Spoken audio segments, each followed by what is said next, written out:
असा हा colourful, unique आणि रिफ्रेशिंग मुखवास तुम्ही पण एकदा घरी नक्की ट्राय करून बघा। हा आहे माझा स्पेशल असा होममेड मुखवास।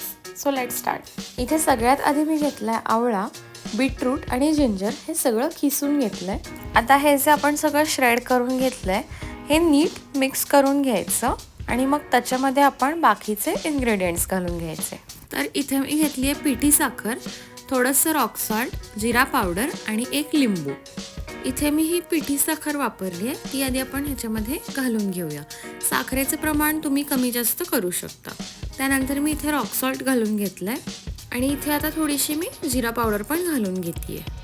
आता सगळ्यात शेवटी इथे एक जो आपण लिंबू घेतलाय तो ह्याच्यावर पिळून घ्यायचा आणि हे सगळं नीट परत एकदा मिक्स करायचं। तर हा मुखवास हेल्दी का आहे? कारण याच्यामध्ये यूज झालेला जो आवळा आहे तो आपल्या विटॅमिन सी वाढवायला मदत करतो। याच्यामध्ये बीट आहे ते आपलं हेमोग्लोबिन वाढवतं आणि याच्यामध्ये जे जिंजर आहे ते आपलं मेटाबॉलिझम बूस्ट करायला मदत करतं। ओव्हरऑल हा मुखवास डायजेशन इम्प्रूव्ह करतो, माउथ फ्रेश ठेवतो, इम्युनिटी बूस्ट करतो आणि जेवणानंतरची हेवी फिलिंग असते ती पण कमी करतो।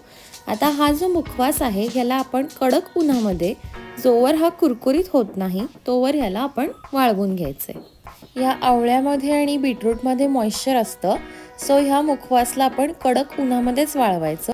तर इथे तुम्ही बघू शकता हा माझा मुखवास एकदम कुरकुरीत असा वाळलाय, त्यामुळे इथे हा रेडी आहे आता खायला।